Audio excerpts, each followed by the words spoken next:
Hello, insiders, and welcome to another episode of Connecting Through Science. My name is Jason Jacksetic. I'm the content marketing manager at InsideTracker, and I'm happy to be hosting today's episode. I'm here with Joe Wellwood. Hello, Joe.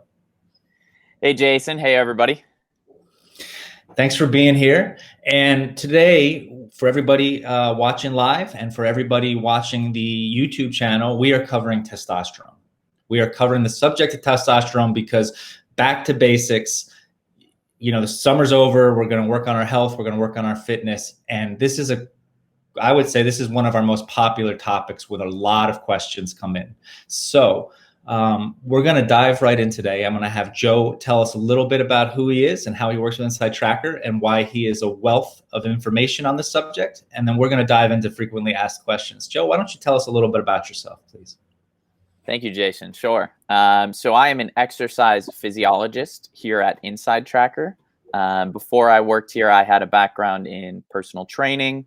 I went to college for kinesiology. While I was there, I worked in the strength and conditioning department. So I worked with athletes in a weight room setting. After that, I went to Australia and I worked with a semi-professional footy team as an athletic trainer for South Fremantle Football Club. And then when I came back to America, I started working for InsideTracker. So here as an exercise physiologist, I do research on different exercise interventions. So how they affect the body, figure out how to easily convey the science, creating optimal zones for various different markers, bringing activity trackers to the platform, and those sort of things. So it's been an incredible ride, and I'm happy to be here with you today, Jason. So you've spent a little bit of time looking at testosterone biomarkers, reading some testosterone levels? Oh, plenty of it. Yep. And obviously tied in with specifically athletic performance, but general well-being. And let's start with that. And let's just say we all know testosterone plays a role in elite performance, but let's just start with what is testosterone? Does everybody have it? What's the big deal about it? And how does it work? Yeah, absolutely. So testosterone, right? It's a steroid hormone. It's essential, for overall health, for sexual function, for athletic performance, like you mentioned. Both men and women have testosterone. Women have a lot lower levels of testosterone in their bodies. So, I think today, as we're talking about this, we're probably going to focus on men because, it's a really important marker for them.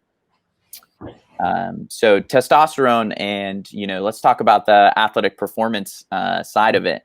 Testosterone helps, build muscle, helps you improve strength, increases the body's capacity to use oxygen during exercise. So our aerobic capacity, our endurance athletes there. It also helps us, strengthen our bones, prevent, age loss, in our bone loss, sexual and reproductive functions. It affects our just general mood. So testosterone is, really, really important for a number of different things. That's really interesting because like you touched on, there's psychological and all kinds of lifestyle issues that might be tied to that. And that brings me to my next question we should touch on, because you mentioned a host of benefits for having optimum testosterone levels. Let's talk about not having optimum testosterone levels and just say you need to raise yours a little bit. How does this work? Absolutely. Yeah. So I think the first thing that I'll say is there's definitely an optimal zone for testosterone. So having too low levels is not ideal, and having too high levels is not ideal as well. When your testosterone is too high, that's when you see people become more aggressive. It affects, maybe their good cholesterol, sexual and reproductive functions there. When, it's low levels of testosterone, you're going to see a drop in lean muscle mass, energy, your competitive drive, your strength gains. So actually, making sure you're in that optimal zone is the most important thing. So InsideTracker, our first step is to know your levels and know your testosterone. And it's going to be unique to everybody. but on a scale, what are the approximate numbers of testosterone range? And then what are kind of the sweet spots? Yeah, absolutely. You know, and we have all of that information on our website, and it depends on, you know, your age as well. You know, Right. we have some different age ranges in there. You know, in terms of actually increasing your testosterone, you know, sort of what are the actions that you want to do? Because I think it's more common for people to have low testosterone. You know, and that's sort of the red flag that we hear about so often. Right. And before we discuss that real quick, because we're going to talk about how to increase it, having a low testosterone test means you have low testosterone at a point, right? It doesn't mean you're necessarily a low testosterone individual, right? Like there's how much you kind of produce, but there's also lifestyle effect. You might be in a bad spot. Is that correct? Absolutely. Yeah. It's a steroid hormone. So it definitely fluctuates, you know, depending on our habits and our health, and those sort of things. So, you know, yeah, you could be low today, but you know, in 3 months, Right. in 6 months, you know, you can improve your levels. So you got to know your level first. You got to take it and a blood test, correct? Blood test. Yep. Serum blood test. We know a thing or two about that. So you get your blood test, and then you get your InsideTracker blood test, and you find out you're a little low on testosterone. First off, don't freak out, right? You should, more than one person has low testosterone. I take it's like I see the commercials on TV. Is it very common, Joe Wellwood, at some point for everyone to maybe have an issue in their life? Absolutely. Yep. So you find that out. You find out that you're a little low. What do you do? Because you want to get the host of benefits of having testosterone in the optimal range. What do you do? Absolutely. And these are the important things, right? The actionable items we can do to make us better. And I would say, you know, there's two really big ones. The first one is sleep. Testosterone is actually nicknamed the sleep hormone, because one of the best things you can do is to make sure that you get between 6 to 8 hours of sleep. Not getting enough sleep, it doesn't give your body the time to produce testosterone. So that's one of the really, really big ones there. Sleep, yeah. The other one is regular activity, right? Making sure that you're getting enough exercise. We know that exercise and testosterone have a great relationship.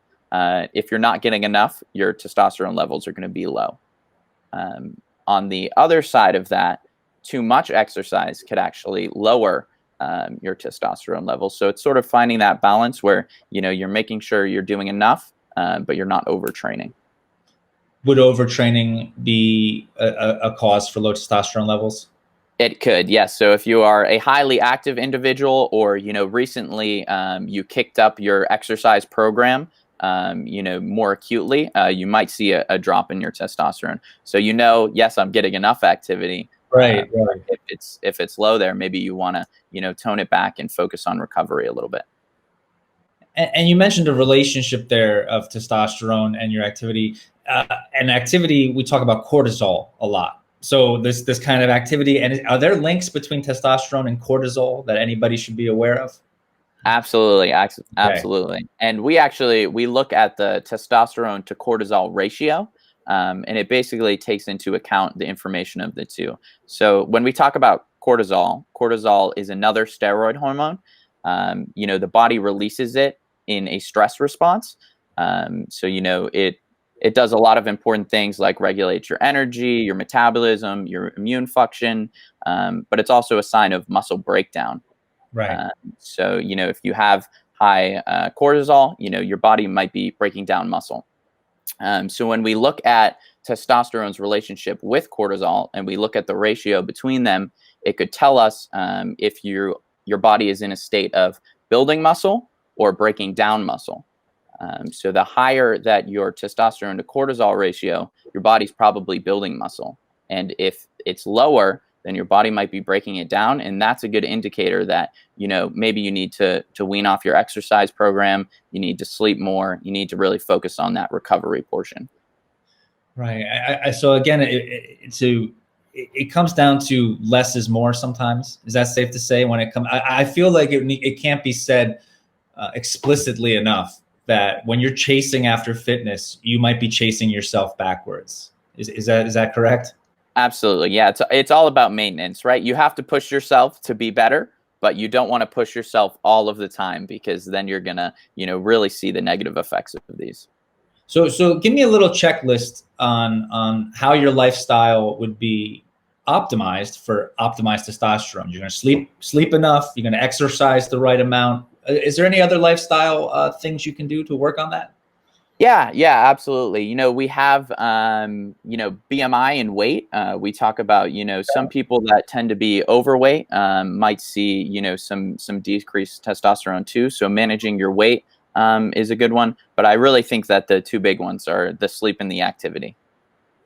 And we just had a question come on through one of our comments, and I think it's a great question. What age does testosterone levels naturally start to decline in healthy males, approximately? Because that's what we hear. As we get older, this becomes more of an issue. Around what time will that, on average, start to happen?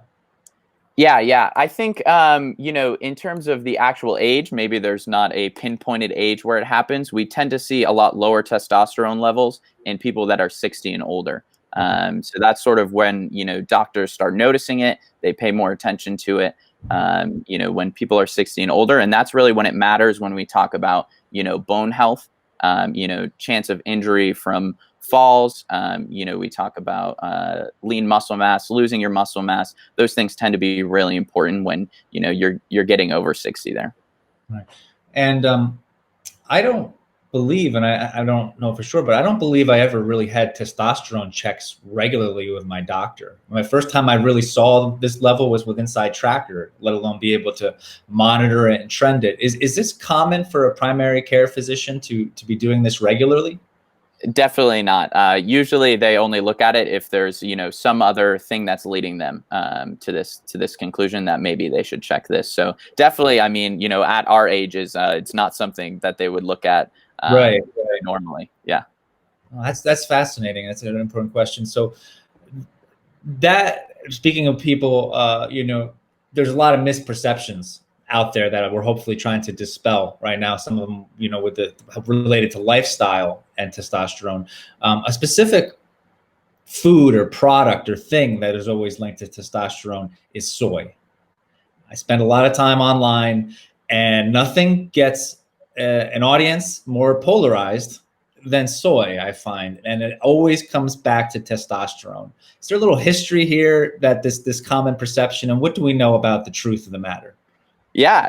I don't know where this came to be. I don't know how this came to light, and took such a hit in the media and everywhere else.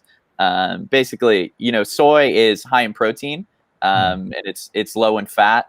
But it's a common misconception that soy affects your testosterone levels. I think, there's some amount of plant estrogens in soy. So I think the understanding was that those then affect your testosterone levels. But yeah, it doesn't. Well, no, and I think maybe if it's a protein and you're in the position of wanting to eat a lot of protein, and if you were eating nothing but soy protein and testosterone levels were your number one goal, maybe it came from that. But there's no conclusive evidence that says the average person eating a little bit of soy is not going to tank their testosterone levels. Yeah, the research basically has debunked it and says, yeah, if you are consuming soy on a regular basis, it's not going to affect your testosterone levels. And actually, soy, it's a great source of protein. We talk about, decreasing your meat intake all the time because, meat is high in fat and all of these other sort of things. So it's a great source of that. That's nice and low in fat. So the one question I've been interested to ask is, recently we did an episode on vitamin D, and vitamin D was related to immunity. It was related to a lot of different things. It's related to testosterone, and like there was a cortisol testosterone relationship. What about vitamin D and testosterone? Yeah, absolutely. Yes, they're definitely associated with the two. If a person with low vitamin D, that can be associated with their low testosterone. So really the goal here would be to optimize your vitamin D, and then we'd see improved testosterone levels. So the vitamin D is kind of an underlying, basis for the testosterone levels and overall immunity function? Yeah. Yep. And you know, the important thing here is that you're gonna basically see the fix only if you have low testosterone and low vitamin D. If your vitamin D is optimized, but you have low testosterone, you shouldn't be taking a vitamin D supplement, right? But if we have low vitamin D and low testosterone, a vitamin D supplement, or you know, just going outside more, or getting more vitamin D in your diet, will actually help you improve your testosterone levels. Well, that's fascinating. You know, as we start to wrap this up, when a person is watching this episode, they don't know their testosterone levels. They've never had anyone actually talk to them about the testosterone levels. What would be some of the symptomology that could be associated with lower testosterone levels that might be like a good indicator to get a test? You know, that you suspect. What would make you kind of suspect you're not quite where you want to be?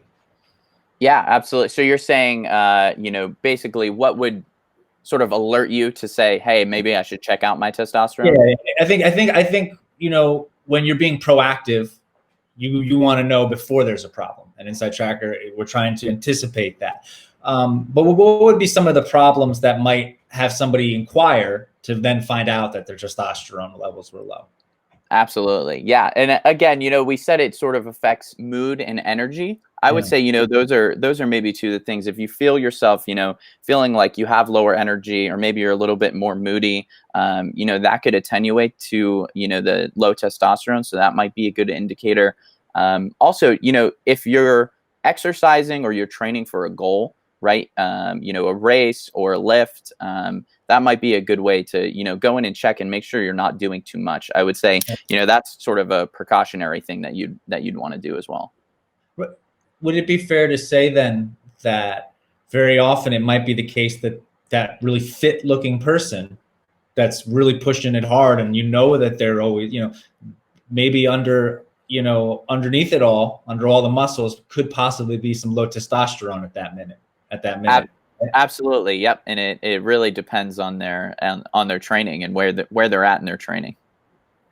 And this is indicative of burnout at that point, right? It's a red flag, and I think that really goes to how InsideTracker helps you get ahead of these problems. To know, so if you so insiders, if you don't know your testosterone levels, there's one way to fix that, is to get a test from us, get a blood test, and then you'd be able to talk to your primary care physician if there was an issue, like we always say. You know, Joe, I really appreciate your time today.